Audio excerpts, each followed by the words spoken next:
एक बार आहार करके ही चल दिया।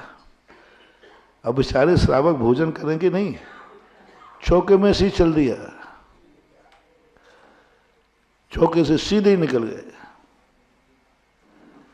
एक बार यहां भी हुआ था, तुम्हारे ग्वालियर से आगरा आए थे, जब राजस्थान जा रहे थे 79 में, तब ग्वालियर से सीधा बिहार किया चौके से ही, और सीधा मुरैना। उस दिन 41 किलोमीटर शाम तक चले, जितना भी हो, ग्वालियर से मुरैना। और लश्कर से चले थे, और रास्ते में 9 किलोमीटर पे सामायिक की, और फिर रास्ते में सबसे कह दिया, रास्ते में कोई लघु शंका गया तो उसकी जिम्मेवारी मेरी नहीं होगी, है ना। सूसू बंद करा दी सबकी, क्योंकि उतनी देर में 1 किलोमीटर आगे निकलूंगा मैं। शाम को पहुंचे तो उस समय भी हार से निकल गए। अब कोई रास्ता बताने वाला नहीं, एक बाहर का व्यक्ति था, उसको भी पता नहीं। अच्छा, एक छोरा बोले, इससे पूछ लो, राहगीर था, एक बकरी चराने, भैया हीवर खेड़ का रास्ता कहाँ जाता है? तो बाबा जी चले जाओ सीधे। और सीधा रास्ता बताने के बाद वो बहुत जोर से हंसा। तो मैंने कहा, आचार्य जी वो हंस रहा है, कहीं ऐसा गलत रास्ता तो नहीं बता दिया? तो आचार्य जी, अपन ने उसका क्या बिगाड़ा जो गलत बताएगा? वो हमारे दिगंबरत्व पे हंस रहा होगा, नग्न रहता ना, इस पे हंस रहा होगा, और उसने गलत रास्ता बता दिया। कड़ाके की ठंड, यही महीना लगभग दिसंबर जनवरी का, इतनी कड़ाके का, चलते चलते चलते इतना अंधेरा हो गया जंगल में, घनघोर जंगल, जंगल पार हुआ, ऐसे देख के चल रहे, कुछ अता पता नहीं।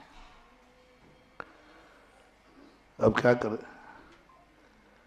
एक खेत था कड़वी, वो जुनार होते ना, जुआर के डंठल होते बड़े बड़े, वो एक खेत आदिवासी का था, वहीं जाके सब लोग बैठ गए। आधा घंटे तो चलने की गर्मी रही, और फिर जो हम लोगों की किटार बजी,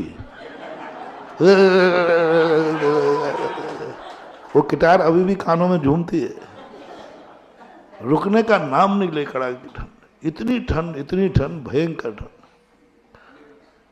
अब वो कड़वी के जो थे, जो ब्रह्मचारी लोग जो साथ में थे, और कड़वी को ऊपर डाल दिया हम लोगों को, सबको। लेकिन वो ठंड तो ठंडी थी। अब उससे हाल कोई रात भर सोया नहीं, और उधर पूरा संग गायब हो गया, मिलने का नाम नहीं, क्योंकि इधर कोई ट्रैक्टर भी नहीं आ सकता, और पूरा संग का संग गायब, कोई बताने वाला नहीं। वो बकरी वाला क्यों बताएगा? नहीं, वो पिटेगा। किसी को कोई पता नहीं, पूरे रात भर गाड़ियां घूमती रही रोडों पे, कहीं महाराज ने, लेकिन हम लोग तो मिलने का नाम ही नहीं। जहां हम लोग थे वहां कोई पहुंच ही नहीं सकता। क्या पूरा नागपुर, पूरा सब में दुनिया में खबर पड़ी, सब गाड़ियों पे गाड़ी, सैकड़ों गाड़ियां रात भर घूम, पूरा संगायब एक साथ। अब रात भर की तो कोई सोया नहीं।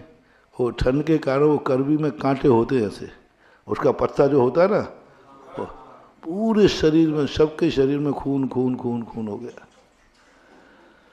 सुबह उठे, आचार्य कहते हैं, अब कहाँ चलूं? तो मैंने कहा,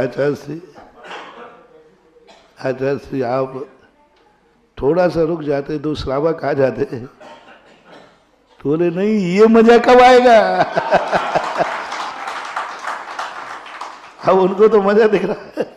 बोले, ये आनंद जो आज रात भर का मिला, यदि श्रावक होते तो ये कहाँ आएगा? बोले, चलो, जिस तरफ उनकी दिशा देखी थी, अपन मुक्तागिरी से पूरब दिशा में चले थे, तो अपन सूर्य को देख के चलते हैं।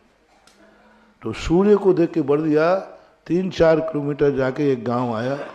वहाँ पूछा, भैया हीवर खेड़ का? बोला, हीवर खेड़? हीवर खेड़ तो आप 20 किलोमीटर दूर छोड़ा है। ओह, और कोई गांव नहीं वहां। उससे कहा भाई तू कम से कम भीवर खेड़ का रास्ता तो बता दे। वो रास्ता बताने गया, जैसे ही हम रोड पर लगे गाड़ियां तो घूम ही रही थी, तुरंत गाड़ियां इकट्ठी हुई और सुबह से चलते 6:45-7 बजे निकले, चलते चलते 12 बजे हम लोग हीबर खेड़ पहुंचे। कितने घंटे हो गए?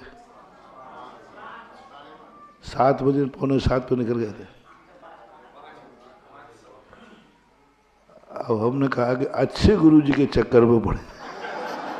हम लोग बिल्कुल नए थे, उसी से पहले ही चतुर्मास था, दीक्षा हुई थी।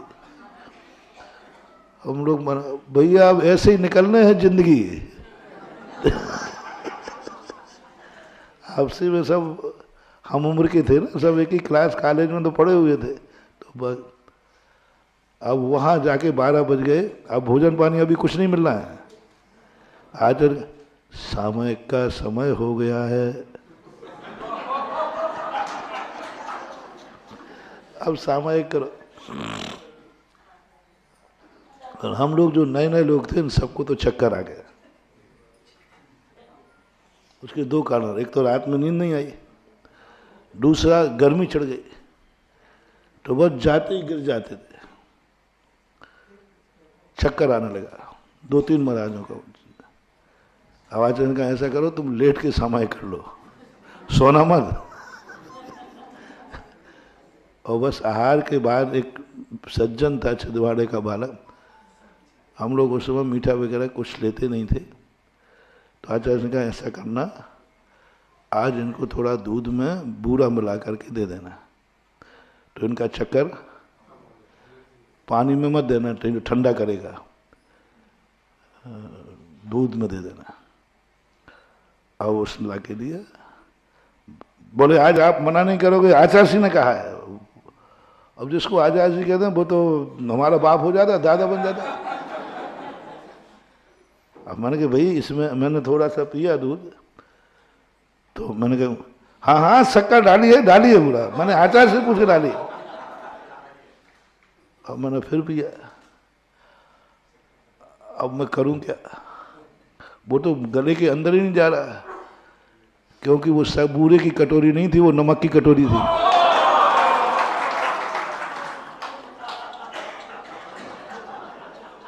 सन 1981 का संस्मरण याद आ गया।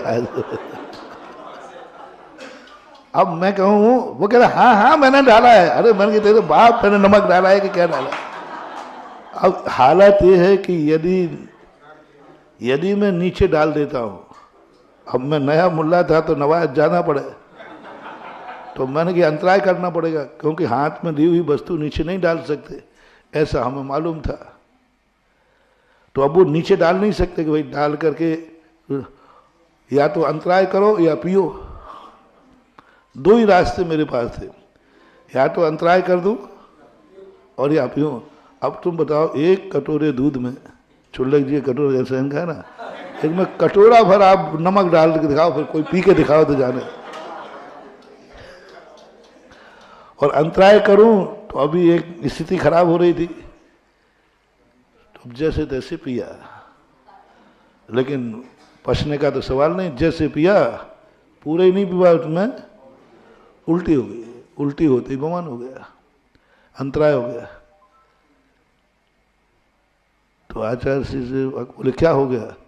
बोले अच्छा ये तो सब आपकी कृपा है। हमने आचार्य जी कहा तो मुझे सब आपकी कृपा है। तो बोले मेरी क्या कृपा, मैंने तेरे लिए अच्छे के लिए कहा था, अब तेरी किस्मत ही खराब थी कि पूरा नमक भर गया, मैं क्या करूं? आचार्य ने बहुत मजे लिए। देखो ये कहलाता है, मैंने नियम तोड़ाया इसका और इसका भला भला सोचा, लेकिन किस्मत विपरीत होती है, तो बूरा के स्थान पे क्या डल गया? नमक डल गया। और दोनों एक से दिखते हैं, दोनों एक से दिखते हैं। लेकिन अब आचार्य से तो आचार्य बिना पूछे चल देते। बहुत बार ऐसा